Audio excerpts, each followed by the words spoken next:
चेतनात्माओं, आचार्य भगवान नेमीचंद सिद्धांति देव ने द्रव्य संग्रह में ये उल्लेखित किया था कि जो बंध होता है वो 4 प्रकार से होता है और स्थिति और अनुभाग का बंध जो है वो कसाय से होता है। यानी जो हमें लंबा जो स्थिति बने या छोटी स्थिति बने, या इसको ऐसा बोलते हैं उत्तम, मध्यम, जघन्य, या उत्कृष्ट, मध्यम और जघन्य, ऐसी जो स्थिति बनती है कर्मों की, वो क्या है, अंतर्मुहूर्त से लेकर या 2 समय से लेकर चालू जो होती है और आगे चल के जाती है तो कहाँ तक जाती मालूम है? 70 कूड़ा कूड़ी तक, 70 कूड़ा कूड़ी सागर तक ये स्थिति जाती है। ये कर्मों की स्थिति है। अज्ञानता में जीव हंस हंस के कर्मों को बांध लेता है और 70 कूड़ी कूड़ा कूड़ी माने सागर वर्षों तक जीव को भोगना पड़ते हैं। इसीलिए ये तीव्र था।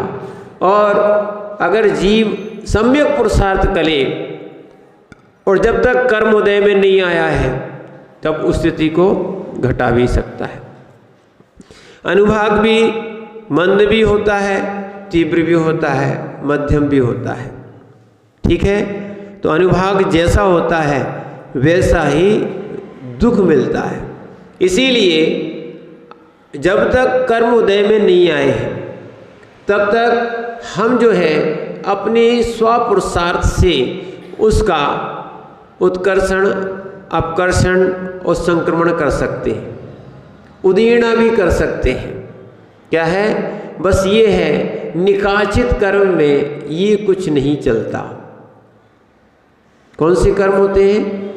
पढ़े थे ना, निकाचित कर्म में उदय माने उदीर्णा और संक्रमण, अपकर्षण और उत्कर्षण कुछ नहीं होता। निकाचित कर्म में उसका कुछ नहीं होता है, इसलिए उसको भोगना ही पड़ता है। तो अब यहाँ पर इसी बात को बता रहे थे, ये सब स्थिति और अनुभाग कसाय से बनता है और प्रकृति और प्रदेश ये कैसे बनते हैं? योग से बनते हैं। ध्यान रखना, योग कैसा भी हो, योग शुभ हो चाहे अशुभ हो, ध्यान रखना इससे ज़्यादा अंतर नहीं होगा। पर सबसे ज़्यादा स्थिति और अनुभाग जो बनता है वो कसाय से बनता है। ये बहुत पुरुषार्थ करना पड़ेगा जीव को। जो स्थितियाँ बनती हैं वो कैसे बनती हैं? कसाय से बनती हैं। उन स्थितियों को जीव को संभालना पड़ेगा, तब जाके उसकी स्थिति और अनुभाग कम होगा। यानी जो चाहता है कि हमारे कर्मों का अनुभाग कम हो तो मूलतः कसायों को मंद करना पड़ेगा। और जैसे जैसे कसाय मंद होती जाएंगी वैसे जीव की स्थिति और अनुभाग मंद होता है। हम स्वाध्याय करते हैं या हम पूजा करते हैं, उस समय भी हमारी कसाई मंद रहती है। अभी अपन स्वाध्याय सुन रहे हैं, लग रहा है कि कसाय नहीं है, पर कसाय का अभाव नहीं है। लग रहा है कसाय नहीं है, पर कसाय का अभाव नहीं है। इसीलिए इस चीज़ को समझने की आवश्यकता है कि जीव के अंदर वो कसाय अभी उदय में नहीं आई है, मंद पड़ी सत्ता में है। ठीक है, जैसे वर्तमान में अभी कसाय मंद हो गई है, ऐसे ही हम जितना पुरुषार्थ कर लें, क्योंकि हमने स्वाध्याय का एक मन बना लिया कि स्वाध्याय कर रहे हैं, पूजा कर रहे हैं, ऐसे ही हर जगह अगर अपन ने कसाय को मंद करने का पुरुषार्थ किया तो वो सम्यक होगा। तो इसीलिए हम इसको स्थिति और अनुभाग को कम करने के लिए यहाँ पर कसायों को कम करें। इसी के लिए आगे आचार्य महाराज ने स्पष्टीकरण दिया था, तथा ही निश्चय नयने निष्क्रियमाणोपि शुद्धात्म प्रदेशानां व्यवहारेण परस्पंदन हेतु योगा। अब यहाँ पे कह रहे हैं कि इसका स्पष्टीकरण है कि निश्चय ने से जो क्रिया रहित भी शुद्ध आत्मा के प्रदेश हैं, उनका व्यवहार से जो परस्पंदन है, यानी जो चलायमान करने का कारण है, उसको योग कहते हैं। आत्मा के प्रदेशों में जो परस्पंदन होता है, मन से, वचन से और काय से, तीनों से होता है, वो क्या है? योग। वो क्या है? योग। अकेला अपन शरीर हिला लिया, यहाँ तक तो ठीक है, जो वचन बोले जा रहे हैं इससे भी आश्रव और बंद होता है। और यहाँ तक कि अगर मन ही कुछ कर लिया, मन जो है ना, मन को बांधना पड़ता है, विषय देना पड़ता है, नहीं तो मन जो है ना तुरंत क्या है, पतन की ओर जाता है, बुरे की ओर जाता है, अशुभ की ओर जाता है। तो इसीलिए इसको यहाँ पर अशुभ की ओर ना जाए, अन्यथा ध्यान रखना, ये जैसा होगा योग वैसा परस्पंदन होगा, वैसा आश्रव भी और बंध भी होता है। इसीलिए यहाँ पर उन क्या बोल रहे हैं, निश्चय ने से जो क्रिया रहित शुद्ध आत्मा के प्रदेश हैं, उनका व्यवहार से परस्पंदन कारण है। आत्मा में वास्तविकता में जो परिणाम है वो उनको परस्पंदन करने का कारण कौन सा है? योग। व्यवहार से है, निश्चय से आत्मा में कोई परिस्पंदन नहीं होता। क्या है? आत्म प्रदेशों में कोई परिस्पंदन नहीं है। ये तो जो कर्म की जन्य स्थितियां हैं, जो जीवन आदि से अशुद्ध है, शुद्ध हो गया स्थिर हो गया, शुद्ध हो गया स्थिर हो गया, वहाँ भी स्थिर हो जाते हैं। कहाँ? सिद्धालय में जाके। और मन वचन काय का परस्पंदन नहीं होना है। मन भी नहीं है, वचन भी नहीं है, काय भी नहीं है, मात्र एक चेतन प्राण है। क्या है? कितने प्राण हैं? कौन सा गाथा निकली थी ना?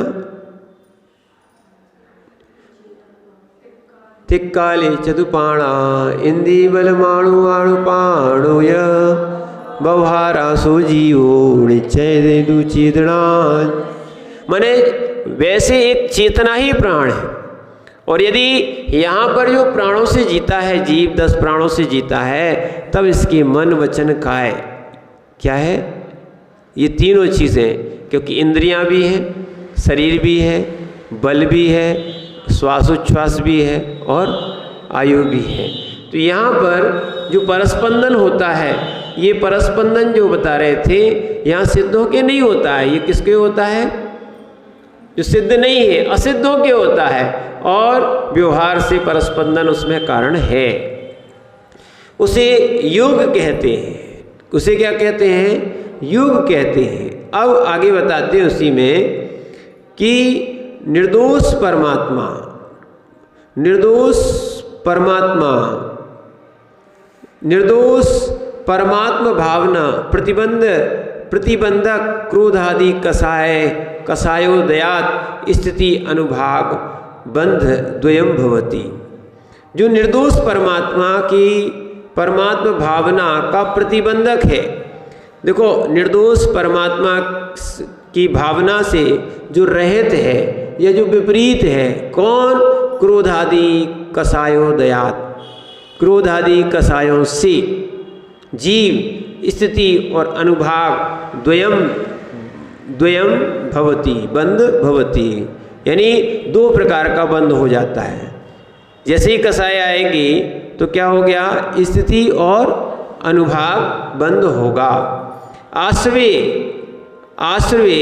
बंदेचा मिथ्यात्वावृत्त्यादि कारणानि सामनानि को विशेष इति चेत।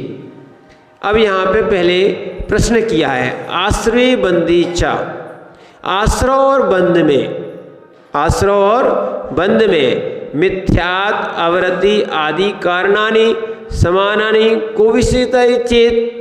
इन्होंने कहा, देखो हमने आपसे पहले ही कहा था उस दिन भी, और ये प्रश्न यहाँ भी आ गया, जो आश्रव के कारण बताए थे वही क्या हो गए, बंध के कारण है। इन्होंने कहा आश्रव और बंध में मिथ्यात वृत्ति आदि कारणानि समानानि, दोनों क्या है, समान है। को विशेषायति चेत, इनमें तो कोई विशेषता नहीं हुई, दोनों कैसे हो गए, आश्रव और बंध समान हो गए।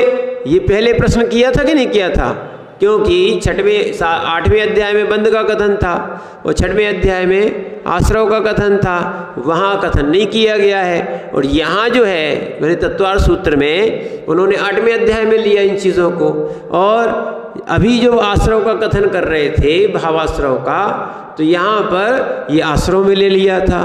तो दोनों समान हो गए कि नहीं हो गए, जब समान हो गए तो एक से हो गए, समानानि को विशेष चेत। तो आचार्य कह रहे हैं नैवम, ऐसी कोई बात नहीं है। प्रथम क्षणे कर्म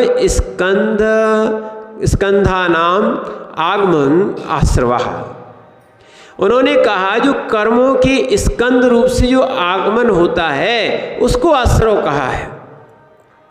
कर्म के माने कर्म स्कंद यानी कर्म समूह मान के चलो, जो कर्मों के स्कंद हैं जब वो आगमन होता है उसको क्या बोलते हैं, आश्रव।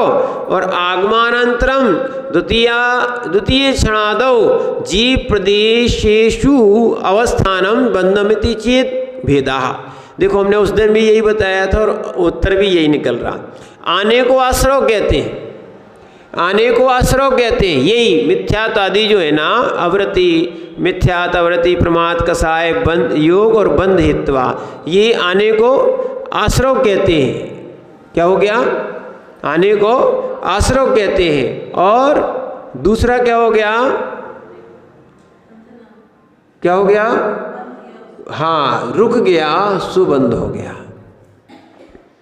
आना आश्रव, रुक जाना बंद। जैसे उस दिन बताया था, यहाँ से बहुत से लोग आते जाएं और निकलते जाएं। क्या है, आते जाएं और निकलते जाएं, समझ रहे हैं बात को। तो क्या हो गया जी, कोई यहाँ पे बंद की चीज़ नहीं होगी। और आया और बैठ गए तो ये क्या हो गया, बंद हो गया। ठीक है ना, इसीलिए इस चीज़ को समझने की आवश्यकता है। तो यहाँ पर क्या है, इसीलिए यहाँ पर इस चीज़ को समझ रहे हैं। तो आचार्य महाराज ने भी यही कहा।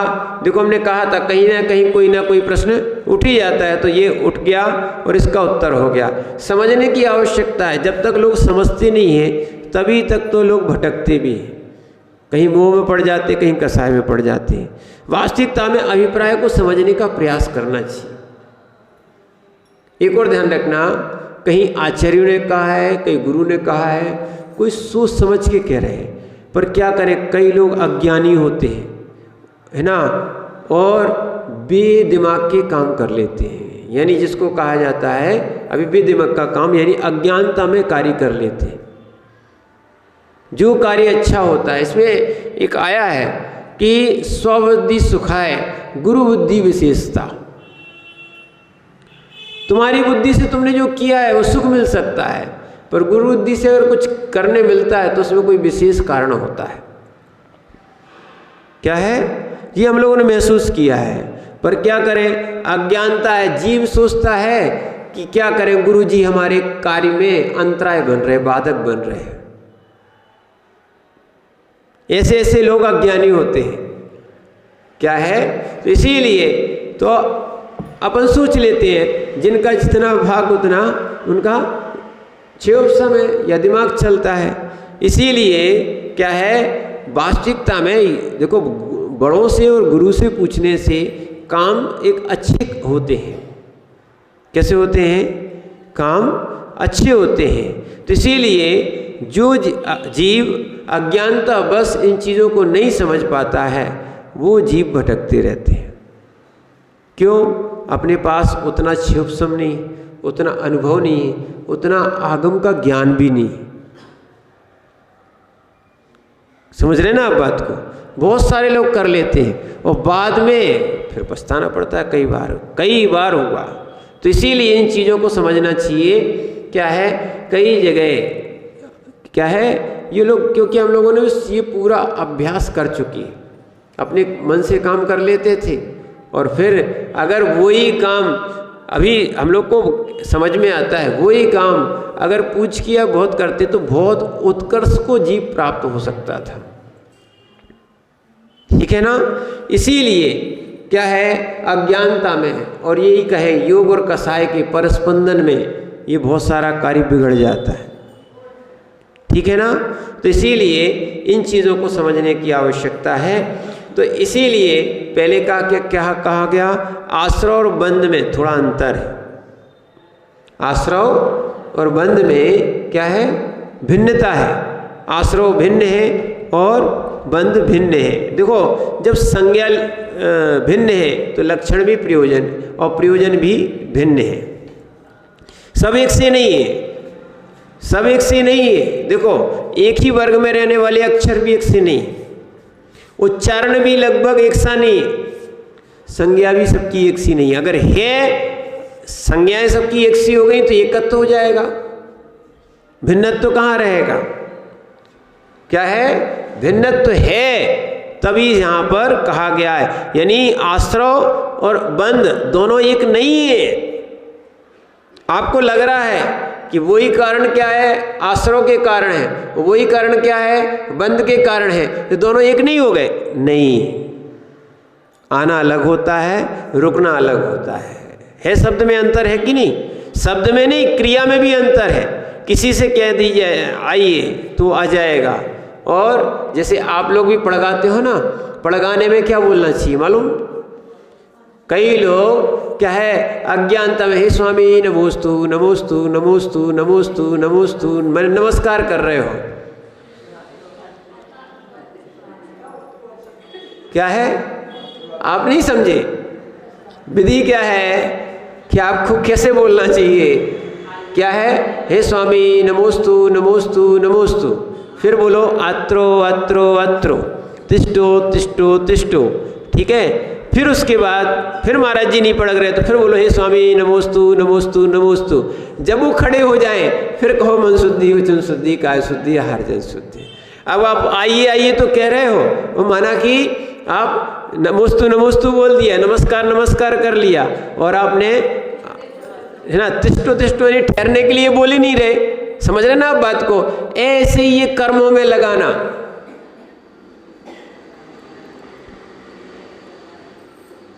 क्या है, ऐसे ही कर्म में पूरी जिंदगी निकल गई हमारी, हम बस नमोस्तु नमोस्तु ही बोलते जाते हैं।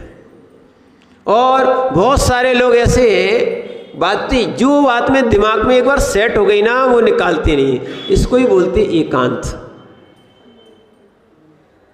जैसे हमने बोला 12वीं प्रतिमा होती है, बोले 12वीं प्रतिमा होती नहीं है। आपने नहीं पढ़ी तो क्या कर सकते हैं? क्या लिखा है? 12 प्रतिमा, 12वीं प्रतिमा भिक्षु प्रतिमा है। कौन सी प्रतिमा है? इसीलिए हाँ, साधु भी ना समझे कि 11 प्रतिमा हमारी नहीं होती है। अरे 11 प्रतिमा को आप इकट्ठा भी प्राप्त कर लिया है। अगर माना कि ध्यान रखना, आज ही एक हम लोग विषय पढ़ रहे थे, सहस्त्र सत न्याय। कौन सा? सहस्त्र सत न्याय।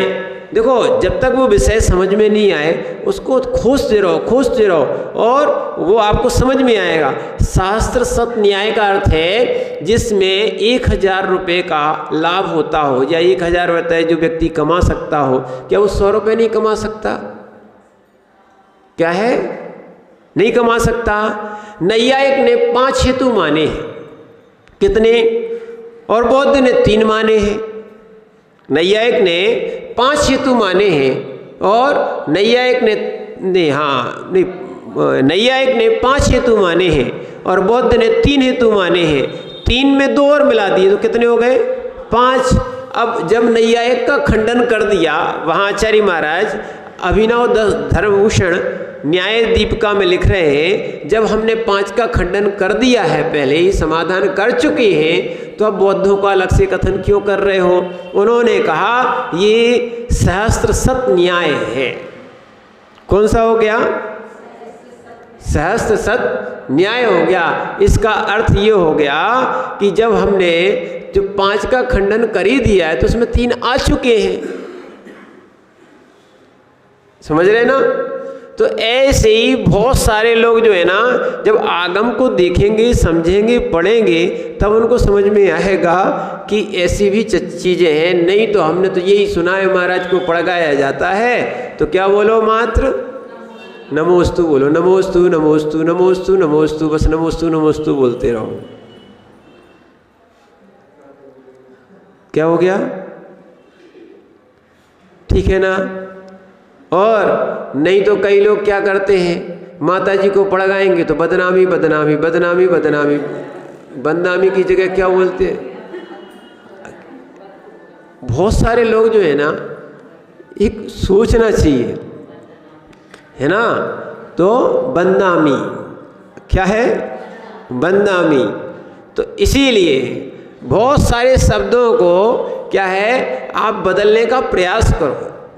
किसी ने कुछ भी सुन लिया और उस चीज़ को बहुत ज़्यादा बोलता रहता है, तो कहने का अर्थ ये है, उसको यहाँ सही चीज़ मिल जाती है, उसका स्पष्टीकरण हो गया। यानी आश्रव अलग है और बंध अलग है। आश्रव आने को बोलते हैं, रुकने को बंद बोलते हैं। ऐसी तो देखो स्टेशन पे बहुत सी गाड़ियाँ आती हैं, निकलती रहती, मालगाड़ी भी आती है और बहुत सी सुपरफास्ट गाड़ियाँ आती रहती हैं, ठीक है ना? पर सभी नहीं रुकती। हमने उस दिन ये बताया था ना, जिनका स्टॉपेज होता है वही रुकती है। ऐसे ही जो आत्मा में रुक जाते हैं, रुक जाते यानी आत्मा के साथ बंध को प्राप्त होते हैं। बंध कैसा?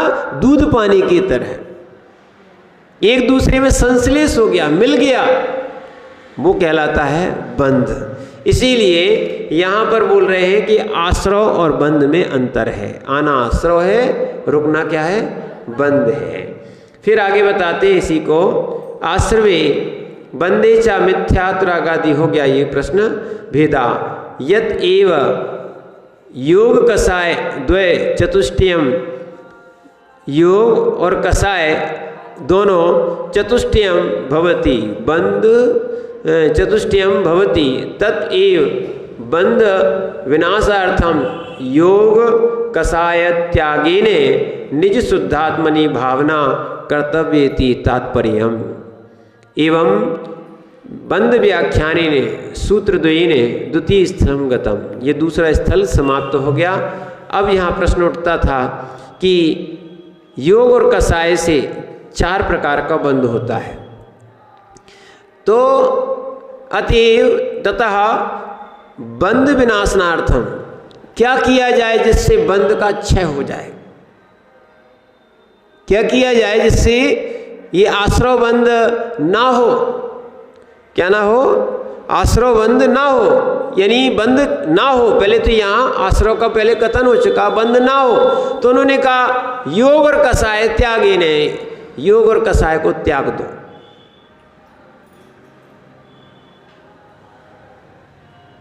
किसको? शरीर को भी, सामायिक आदि में भी क्या है, या थोड़ी देर के लिए ध्यान आदि में भी बिल्कुल स्थिर बन के, भगवान जैसे बन के बैठो। भगवान बनना है ना, तो पहले भगवान जैसे स्थिर बनने का प्रयास करो। कुछ नहीं करो, हाथ में हाथ रख के थोड़ी देर बैठो। ना आंखें चलाना है,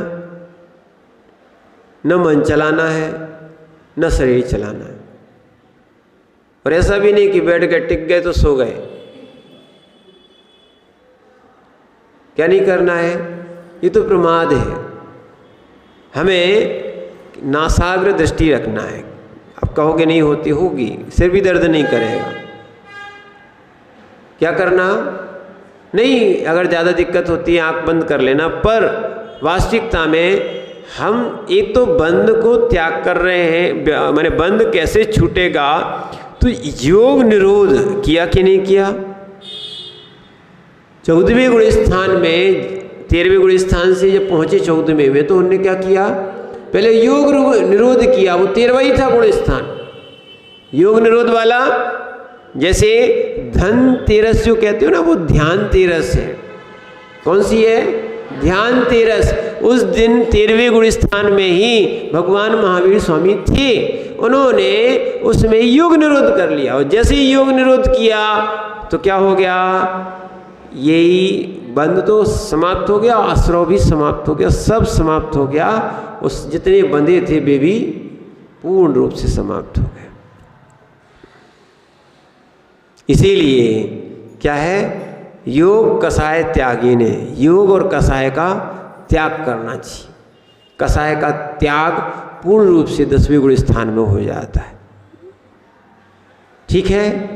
और योगों का त्याग बचा था, सो वो 13वें गुण स्थान में पूर्ण हो जाता है। जैसे ही 13वें गुण स्थान का काल रहता है, योग निरोध हुआ, और योग निरोध में जो एक स्थिरता आती है, 14वें गुण स्थान में ज़्यादा समय नहीं है, 5 हेरस अक्षर शीघ्रता से बोलने में जितना समय लगता है, आ ई उ री री, बस इतना सा समय समझ लो, इतने में 14वां गुण स्थान होते हुए मोक्ष हो जाता है।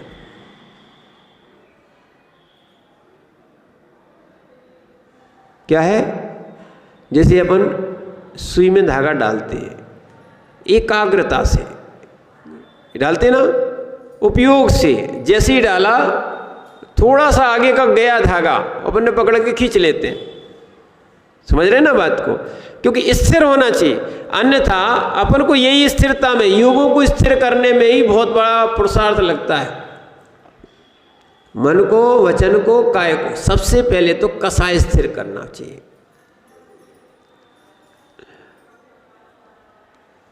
क्या करें, कैसे कैसे निमित्त मिल जाते हैं, जीव को कषाय उदय आ ही जाती है। हम लोग को भी ऐसे उदय मिल जाते हैं, ठीक है। पर कषाय के निमित्त मिलने पर भी अपन को बहुत प्रयास करना पड़ेगा। ये अनादि की संस्कार की परंपरा, अगर बंध की परंपरा समाप्त करना है, निमित्तों की उपेक्षा करना पड़ेगी। आने दो,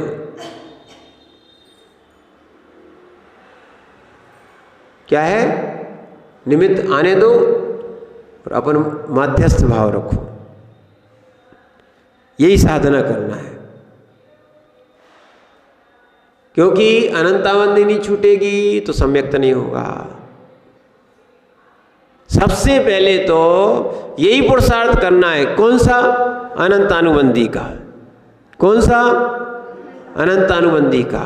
समय आपका हो गया है, तो इसीलिए अनंतानुबंधी का अपन प्रयास करें कि ये कषाय सबसे पहले तो सम्यक्त से गिरा देती है।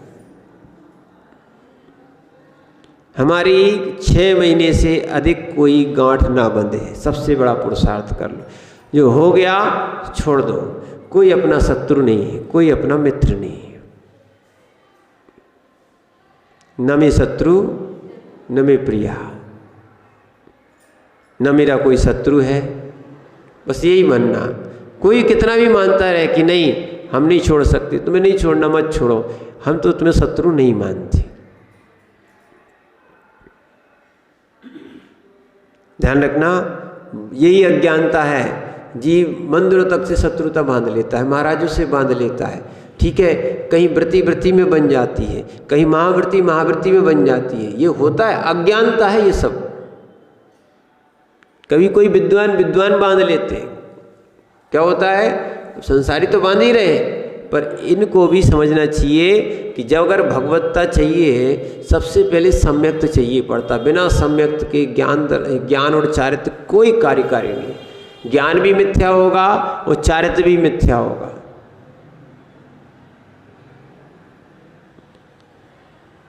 सम्यक्त को निर्मल करो। और वो कैसे होगा? सबसे पहले अनंतानुबंधी का सहयोग होता है। मिथ्यात्व में किसका होता है? अनंतानुबंधी का बिल्कुल पूर्ण सहयोग बैठा है। किसमें बैठा है? अनंतानुबंधी सम्यक्त के शिखर से गिरा देती है। वो जो जिसका सम्यक्त छूट गया, अब आप लोगों को भी बहुत अच्छी बात बता रहे हैं, अगर स्त्री पर्याय छोड़ना है तो आप अपना श्रद्धा नहीं छोड़ना। स्त्री पर्याय छोड़ना है तो श्रद्धा नहीं छोड़ना। सम्यक दृष्टि जीव स्त्री नहीं बनता, नरक नहीं जाता, त्रियंच नहीं जाता, त्रियंच नहीं बनता। हाँ, और मनुष्य में पक्की बात मान के चलना, मनुष्यों में अभी सम्यक है तो मात्र वो देवायु का ही बंद करेगा। वैसे तो दो है, अव्रत में दो है, कौन कौन सी? मनुष्य आयु और देवायु।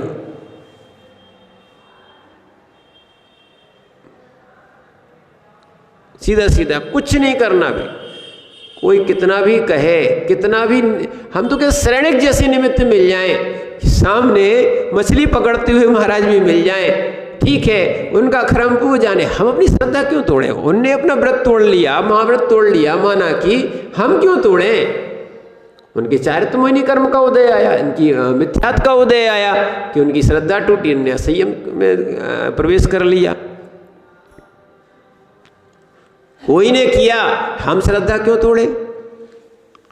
श्रद्धा हमारा विषय है, ठीक है ना? चाहे व्रती करे, चाहे महाव्रती करे, चाहे श्रावक करे, पर के कारण अपनी श्रद्धा क्यों तोड़े जाए? पर के कारण हम संक्लेशित क्यों हो? ये समझ में आ जाएगा तो जीव कसाय से निवृत्त हो सकता है। ओम नमः सिद्धेभ्यः।